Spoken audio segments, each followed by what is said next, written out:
सरकारला काही अल्टिमेटम देऊ इच्छिता का? बघा, अल्टिमेटम काम अशी पूर्ण नाही, होणार अल्टिमेटम असं आहे की हे जे सरकार आहे किंवा हे जे इकडलं प्रशासन आहे हे मुरदाड आहे, निर्दय आहे. वारंवार अहो त्याला दिसत नाही का आम्ही अल्टिमेटम कशाला द्या? 80 किती नगरसेवक आहेत भाजपचे? 80 72 नगरसेवकांचे काय डोळ्यांची बुबळं बाहेर आली आहेत का?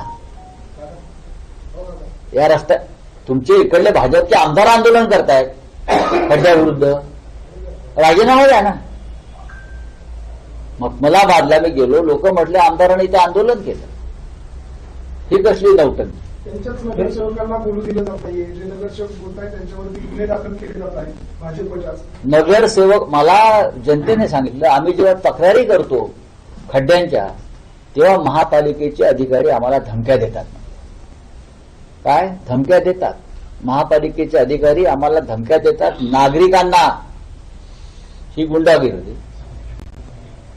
मी म्हणालोय अधिकारी फक्त नावं करा.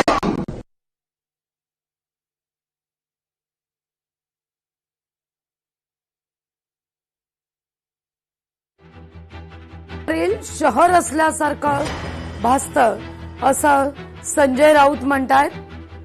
आणि नाशिकमधल्या रस्त्यांवर या ठिकाणी संजय राऊत यांनी टीका केलेली आहे. सरकारला शुद्धीवर आणण्याकरता हे आंदोलन होत आहे असं देखील राऊत म्हणतायत.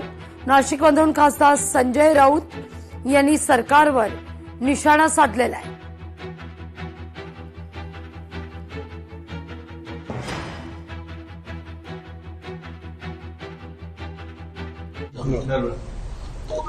हा भ्रष्टाचाराचा नवीन जामनेर पॅटर्न देवेंद्र फडणवीस यांनी महाराष्ट्रामध्ये आणलेला आहे. जामनेर पॅटर्न म्हणून त्याला आम्ही नाव दिलं. हे जामनेर पॅटर्न आहे.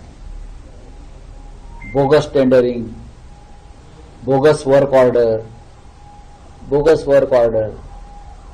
1 महिन्यापूर्वी इथे 10 लाख बोगस नोटा पकडल्या नाशिकला. ते पण बहुतेक त्यांच्याच असतील असं मला आता वाटायला लागलं. हो, सगळं बोगस. हे जामनेर कनेक्शन जे आहे भ्रष्टाचाराचं, जामनेर पॅटर्न हाच भाजपचा पॅटर्न. कुंभमेळा मंत्री म्हणतात गिरीश महाजन 38 ते 42,000 कोटी रुपयांची कामं नाशिक आणि त्र्यंबकेश्वरमध्ये सुरू आहेत. दाखवा. आणि आता एक फक्त रस्त्याचं सिमेंटीकरण करणं हेच कुंभमेळ्याचं काम आहे का प्रत्येक वर्षी, प्रत्येक 12 वर्षांनी? याच्यापेक्षा काही वेगळी कामं असू शकतात की नाही? त्यांना कामं कशी करतात अशा प्रकारच्या उत्सवात धार्मिक हे पाहिजे असेल तर आम्ही त्यांचं बौद्धिक घ्यायला तयार आहोत. त्यांनी यावं, आम्ही त्यांचं बौद्धिक घेऊ.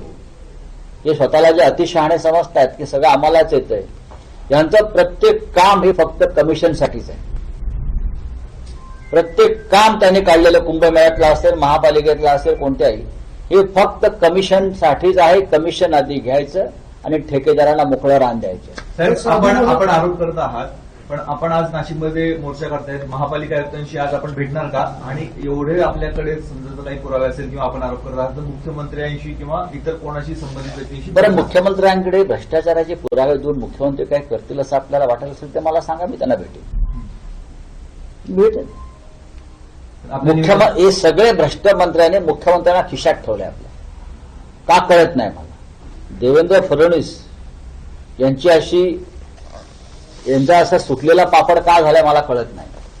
हा, सगळे असे इथे काय त्यांच्या कर्ज देवेंद्र फडणवीस यांच्या आता काय झालंय त्यांना?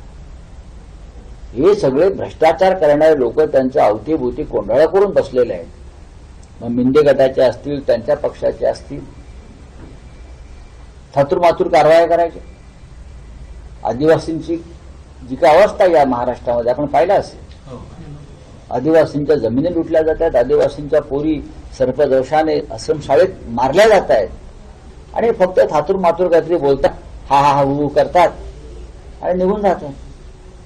याला माज म्हणतात, याला निर्ढवलेपणा म्हणतात, जो केंद्रातून झिरपत महाराष्ट्रामध्ये आले. रावसाहेब, महाराष्ट्राच्या राजकारणातले आणखी काही विषय आहेत. त्यात शरद पवार यांचं काल बैठकीतलं एक विधान नाशिकला काय चर्चेत आहे. या महाराष्ट्राच्या राजकारणासंदर्भातले काही नाशिकला आज फक्त मोर्चा चालेल. हो ते तर आहे ना. आपण सर, हे विषय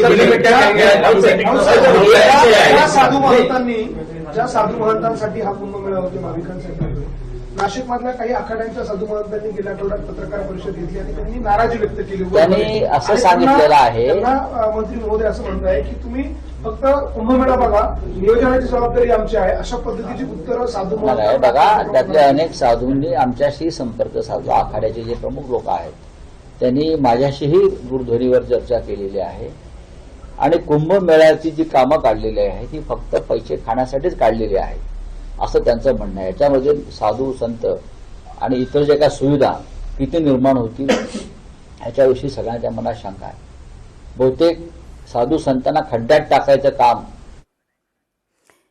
साधू संतांना खड्ड्यात टाकण्याचं काम सत्ताधारी करतायत अशी टीका या ठिकाणी आता संजय राऊत यांनी केलेली आहे. लोकशाही मराठी ऐका, पहा, जागरूक रहा.